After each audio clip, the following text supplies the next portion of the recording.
Welcome to Jar of Genius. I'm your host, Russ Perry, and this is a podcast where we dive into the business of creativity. Each episode, I'll explore the minds and stories of innovative leaders and companies who have paved the way and are shaping the future for creative businesses around the world.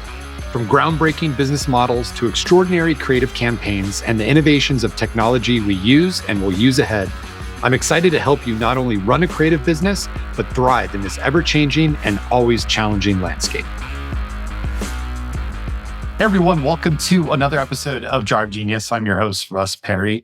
And today we are talking to someone I'm slightly envious of because she actually succeeded at the career that I failed at.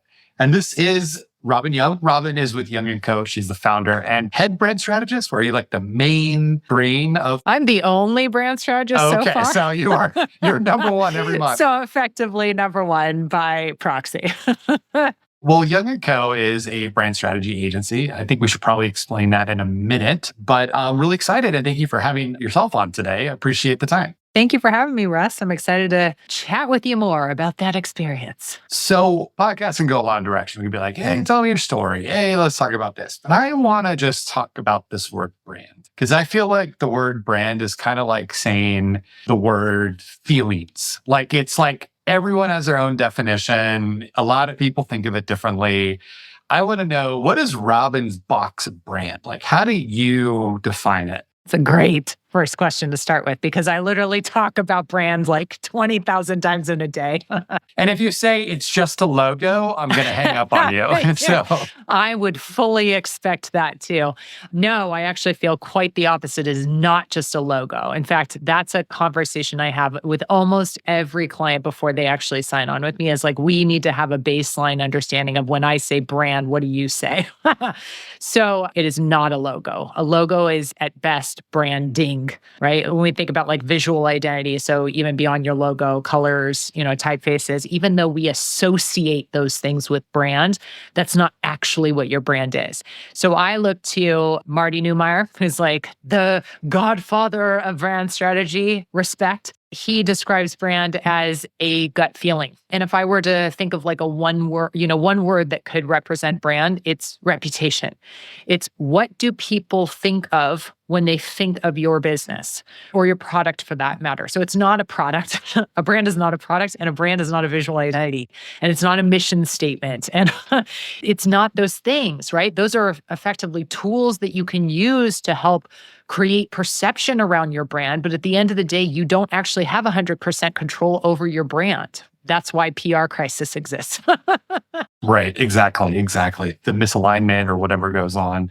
Now, if you had to like rationalize your existence, let's go there. Love it. Also something I do 20,000 times. Yeah, you got to do it. And this is like one of those, like, I have my own answer, but it's, my job is not to answer my own questions. So I got to like give it to you.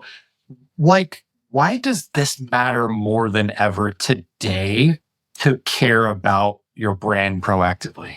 So if you do not have a brand, you are effectively going to end up competing on price, right? Like you effectively have a product, right? You're trying to convince somebody to work with you based off of just your product or your service, right? And then that almost always inevitably, especially when we're talking like CPG, but even in service-based, this is true. If people are making decisions based off of like product intrinsics or features, then it's always going to be a race to the bottom. So this becomes the most important way, the most important piece to focus on to stand out in your industry. So especially the more crowded your space is, the more you need to win at brand. Also, the less you can spend, the more you need to compete on brand. Because in today's day and age, the market leaders can outspend you often 10 to 1. So when we work with startups, small businesses, they often have that problem. It's that they can't compete with that. They cannot outspend their competition, and thus they need to outbrand them. And that means that they have to do things that their competitors are not willing or able to do. Well, and depending on your industry, if you achieve any level of success, they will not buy you, not merge with you. They will just copy you and do whatever you're doing because you basically are there proven some sort of market fit, proven some sort of solution. And now what are you going to stand on if they can do it cheaper, faster, better? It's got to be the brand. So I'm sure you're familiar with Liquid Death because who isn't? It's kind of amazing when you think about what they've managed to do. They're valued at $1 billion for something that you can get at most restaurants for free. Yeah. I think that's pretty amazing. Like next to maybe Pet Rocks, because that guy is genius too. So Mike Cesario, who's the founder of Liquid Death, he's gone on record in multiple interviews talking about you cannot own an ingredient. That means that since the beginning, they understood that they could not talk about their product in the can. He couldn't talk about the fact that metal was infinitely recyclable. Like that's not how he tried to position his brand because he couldn't own that. Any brand can just go put their water in a can and then that's it. Like his differentiator just went away. But what he could own was his brand, his point of view. That's the piece you have ownership over. And I could take that same way of thinking, that same principle, and apply it to the vast majority of industries. I think that's such a powerful point of view because it really does put it into like a tactical definition or demonstration of just why brand is so important. It's the only thing that you really can take ownership over. Can I tell you a story about water really quick that emphasizes your point? Oh my God, please do. So this is like really random. My grandfather on my mother's side, Stanley Davis, PhD professor, University of Arizona, passed away many years ago. He was a hydrologist, so studied water. He literally was one of the founding guys in the world to found the study of water. He traveled around the nation, my mom growing up, and he's launched all of these schools of hydrology. So he actually literally wrote the book on water. It's called Water, and it's by Stanley Davis. And so when bottled water became a thing, like, late 80s, early 90s, definitely beyond then, he was like, this is insane. He's like, America tap water. He's like, I've studied water all around the world. And American tap water, doesn't matter what city you in, is the best quality water everywhere. It might taste a little different depending on what it is, but he's like, it is healthy, it is best. There are, billions of people out there who don't have even anything close to this, and people are paying all of this money for it. It's crazy. And now, I love Liquid Death, but man, he would just be rolling over in his grave if he saw what has happened to it all. Of course he would. Of course he would. But it's brand. That's it. Well, yes, because I think what's genius about them is that they understand that they are actually first and foremost a media company that just happens to sell water. That's the right way to think about it, though. So whenever we work with clients on their brand strategy, what we're trying to get them to understand is that brand goes beyond the rational benefits. So if you're way down in the weeds, you're all talking about your product features and benefits, right? Then just above that is like, what do I rationally get from your product, right? That's effectively the rational benefit. And then a step above that is then the emotional benefit. Most brands live there because that's what your performance marketing is based on. But to create a bigger brand point of view, to use that same strategy as Liquid Death, you have got to get a bigger point of view that sits at the very top, above even the emotional benefit. So when people think about your brand, what do they think of? So what I love about Liquid Death is that their point of view is about heavy metal. So it's like literally and figuratively about metal. Like it's genius when you think of it, right? But they saw that opportunity to not only speak to a demographic that wasn't already being served in this category, but to clearly differentiate themselves in a way that made sense creatively too and had a lot of spirit and opportunity in there. They just found a really boring category that they could shine in, and they made it all about entertaining. And I know people are going to come for me in the comments on this one, but listen, here's my perspective. We really don't need more products. Just like that's all there is to it. We live in a capitalist society, but we really don't need more products. We don't, right? But you're selling your soul, helping them sell more of it. What are you doing, Robyn? You're like this anti-capitalist helping people sell more. No, hear me out. Hear me out. It's not that. It's like people don't need more products, but they need inspiration and they need entertainment and they need purpose and they need the stuff, the magic, the zest that makes us all excited about life. And very few of us can make a living as artists. So I think entrepreneurs are just artists and their product is part of their canvas. And I think if you start to look at your company in that way, I think you will have a far easier time resonating with people because there's such a lack of magic out there, right? Especially right now where budgets are smaller. There's a lot of VUCA, right? The volatile uncertainty, right? There's a lot of that happening right now. And the natural inclination is just like, only stick to what works. Just don't take any risks. Anything that cannot be measured in CPC. Like, here's the thing. That's not what interests your audience. And it does not build equity. It does not build that long-term loyalty and love. And it's expensive. And the thing is, it's never the long game. So another like great interview that Sean Riley, who's the CEO of Dude Wipes, talk about another like great brand.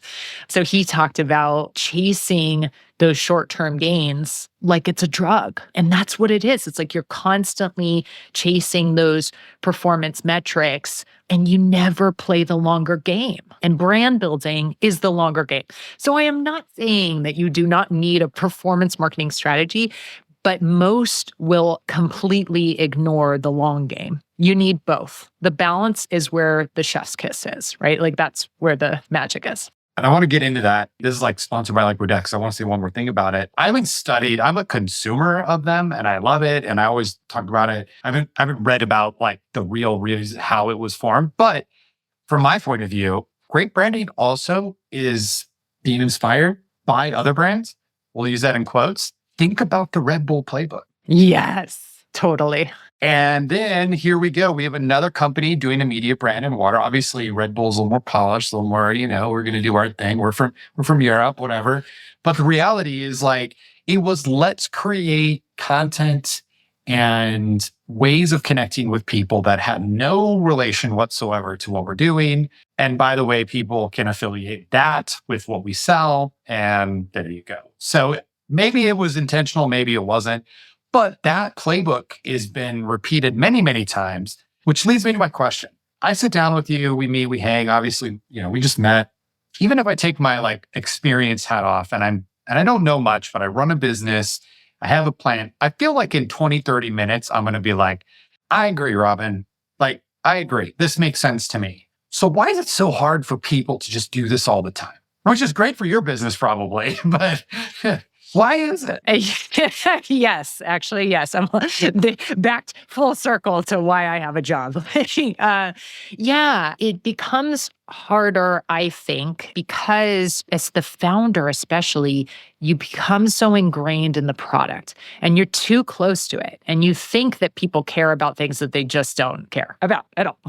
Right? So I think having the outside perspective of somebody coming in to tell you like, hey, how are we going to relate to people in a more cultural context? Like, what is it that they are talking about? And then, and more importantly, what does that have to do with your brand point of view? So I think that as things change, it's not just about, the first step is, of course, identifying a clear and compelling brand identity. So I like to call it, I'm writing a book right now called Build Your Brand Universe. And the idea is an entire ecosystem around this center of gravity. So the center of gravity being what is that bigger idea that sits at the center of your brand. And that becomes sort of the thread, or like I said, the North Star. Like there's a lot of celestial references in this, because again, I think it's important to describe it as sort of directional. It's not a roadmap. This is what's a little bit hard about the terminology around strategy, is that when we think of strategy, almost always we think of like war. We think of like a roadmap, but it's not. It's actually more like a North Star or even like a compass. So it tells me what is in and out of bounds. It tells me sort of direction where to go, but it doesn't lay an entire map out for you because that's also just not really realistic. Can I add some content to your book really quick? Yeah. Gravity. Like you feel it, you get closer, you get away, it's not as strong. Yes. There's a lot of different, when the brand has a big, dense core, you can pull it in and you got to make sure everything is around it. But if you have email marketing way over by Pluto, and not necessarily here, it's going to be cold and dark and no one's going to read it. Yes, that's the other thing. It's so easy. I've seen this in small teams and big teams alike. It's so easy to get caught up in the idea of trends or like just throwing a bunch of stuff out there and none of it makes sense. People don't realize how much that wreaks havoc on your brand identity. Like it just starts falling apart. So I think this is the other reason that I like the idea of universe is because it's about world building too. So how do you create effectively like your own reality? And when people interact with your brand, whether it's digitally or in your retail environment or at an event or whatever, they get a real sense for the personality of the brand by the tone of voice and how you act and what they see. And you know what I'm saying? Like that's what creates long lasting impression. And that's what creates that kind of love and loyalty in people. And they can't really describe why, but it's like a brand, it feels like a friend to them. And they're willing to defend it too. I have to ask, and I'm taking a long shot. I guess the answer is no, but are you at all fan of video games or do you study them for any reason? No. Because you mentioned honestly. world building, and I want to give an example real quick. Fallout, super popular game that was moved into a TV show on Amazon Prime. One of the best things that they observed by this TV adaptation was how accurate they pulled in the video game elements into the sets, into the scripts, into everything to immerse people and the actors, such to the point there were things that the audience would never see, that would never interact with. Paper you would hold up, that would never be on camera, but it was so detailed with actual fiction and ideas and stuff from the game. And they said, because we want to create this world that when you step into it, you're there. And if you're an actor, you're doing whatever. And I think like spoiler alert, I am a big gamer, but the reality is like that to me, you kind of alluded to with this whole analogy is like, you want to make sure no matter where someone comes in, they're immersed and they're there. I'm just going to say like, we're guilty as anyone, as you grow, you kind of forget about parts and pieces and you're doing this and you're like so focused here, but you're like, oh crap, our onboarding video, we haven't touched that in like a year. Oh man, like, and you just we don't have the staff to have like a full-time police to watch it all and keep it all going. But I think over time, like it becomes a massive juggling act because then you're like, is that even important to update? Like, is it? Do I know? I mean, I think we can sit in the educational top level and be like, it's all important. Make it all count. But then you're like running the business and you're like, I'm sorry, I don't have time to update my email banner right now. Yeah. And listen, there's going to be different tactics for each type of business and like size of business. Like obviously a company like Liquid Death has enough resources at this point that they can really dive into that. But how does this apply if you're a smaller business or an entrepreneur?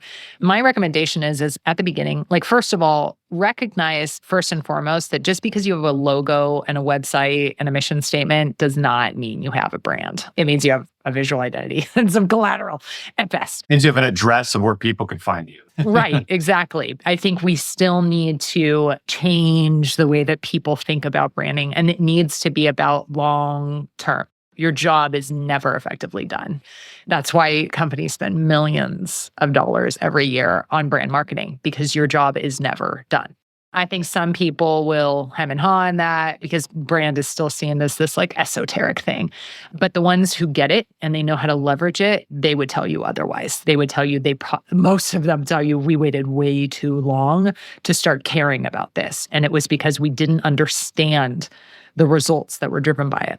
So back to your original question. Even though I am not in the gaming world and I don't game myself, it doesn't mean I don't respect it. I have serious respect for it. But using a maybe old school example, Disneyland, talk about an immersive experience. Anywhere that you are there, they'll use little visual tactics where they paint whole buildings like a sky blue so that it doesn't impact the way that you experience a land within that space. I mean, that's what I'm talking about when I say like that's an example of world building. And what's great is the way that Disney has built an entire ecosystem around their storytelling. So it's not just about their movies and their, TV shows and whatnot. Like each one of their sort of properties both sort of feed into each other. Like the more that we watch the movies, the more excited we are to go to, their locations, their properties, and same vice versa. So I think that the other thing that I would recommend is starting to think of your brand in that capacity, not as a funnel. We need to move away from funnel. Funnel's a little old now. And now instead think of it as a flywheel. And each one of these sort of touch points is an opportunity to further the experience and further the reputation around furthering your brand reputation. So when you're thinking about where you want to go, we were chatting a little bit about this in our pre-chat.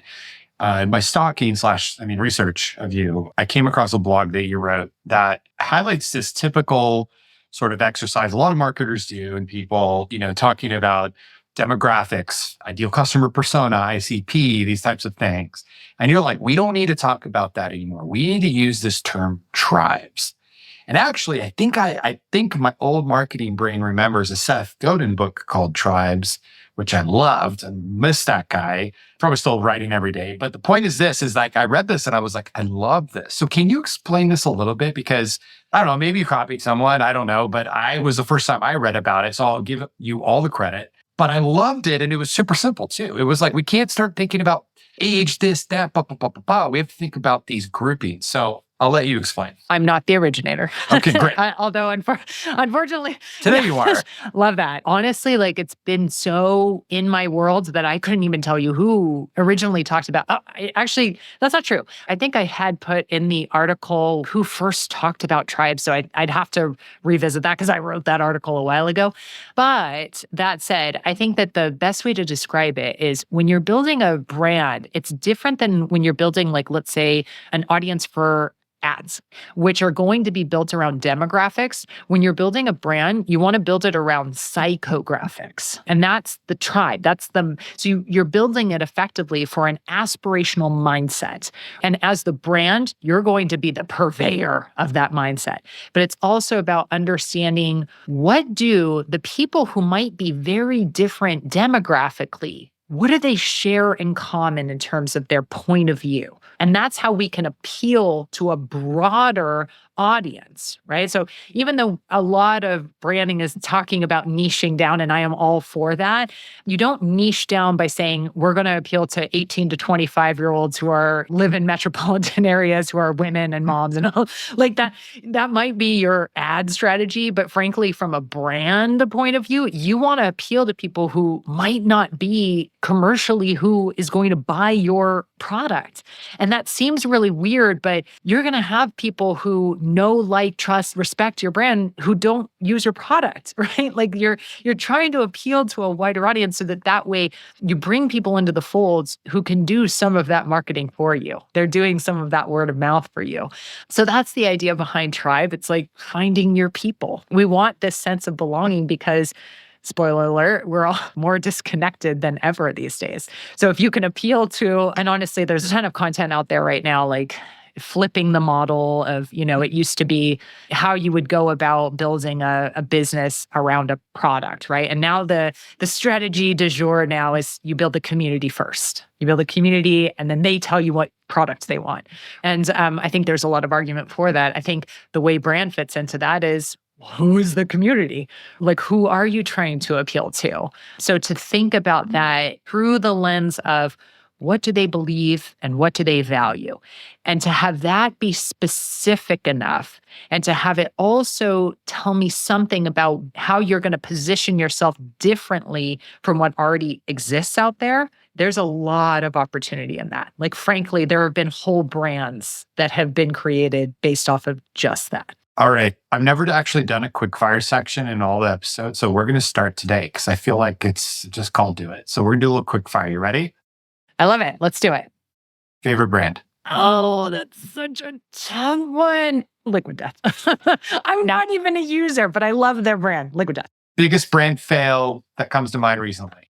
Oh, God. Anheuser-Busch. That was not great for them. Then this one's it's not going to be a quick fire question. Let me get the question out. The quick fire answer is, you think about it, you're a CEO. you're like, I want to start down this path of uncovering and learning and doing a new brand.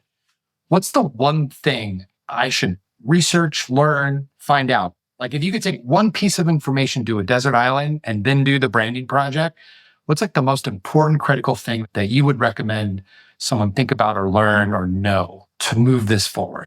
Find a boring category. I mean, it's seriously like that's honestly like business and brand advice there. Find a boring category to then go into and knock it out. You'd be surprised. It's easier than you think. Yeah. But, we mentioned in the pre-roll, like a friend of mine has a subscription above ground pool company. The dude's killing it. It's boring as heck in that space. And he's like, I market it with dad jokes and I kill it. Yeah. I mean, we've seen brands kill it in like lawn care lately. I'm sure you follow Cody Sanchez. I just got back on social media after a 4-year break, like a couple months ago. So I'm figuring out reels and all this stuff. So okay, we'll go follow Cody because much love. I've followed her for a long time. I don't know her personally, but she is the boring business brand. So she always talks about she is the poster child for boring businesses. Like find a boring business, right? And like I think that there's a lot to be said about if you can make that category exciting to you. And again, I think it's by how do you inject some magic into it? Yeah, now we think of water as like sexy, but did we think about it before? Liquid Death set off a whole opportunity in that category. I don't even think seltzer water, La Croix, it probably happened like close to the same time. So I really think of them as they were the trailblazers in that. I'm just waiting for Liquid Death and like baby formula to combine. And it's like hardcore, like Raise a Champion or like sports drink and baby formula. There you go. Free ideas, listeners. So you already have Prime out there, like doing what they do. And then Frida, I could see Frida. I mean, Frida's already in sort of the baby product category. So I could see them jumping in on that. I mean, it's like, it's not far off for sure. Awesome. Well, Robyn, I feel like a kindred spirit. And we could like just jam. So, but I want to, get you back onto your day. Thank you so much. I'd love to point people where they need to go to learn more about you and your thoughts and your business as well. Where can they find you? So obviously my site, it's thisisyoung.co is our site for my creative, we call them us creative partners, actually. Yes, we do brand strategy, visual identity, but also we're full suite in our creative capabilities and services. And we even do brand marketing for our clients. So that's where folks can go if they're like, I need to work with her ASAP. If you are interested in hearing from me on a more personal capacity, you can find me on both TikTok. I believe my handle is at robynyoung.co. And then also we have our Instagram, which if you go to our site, you can also find all of our social. And then I will also say this, I have a improv-inspired newsletter called Yes And. That is my baby. And I write on it monthly. And I really, I take time to figure out which brands I want to feature and like what the topics are going to be. And I find a lot of people, it's got a little bit of a cult following.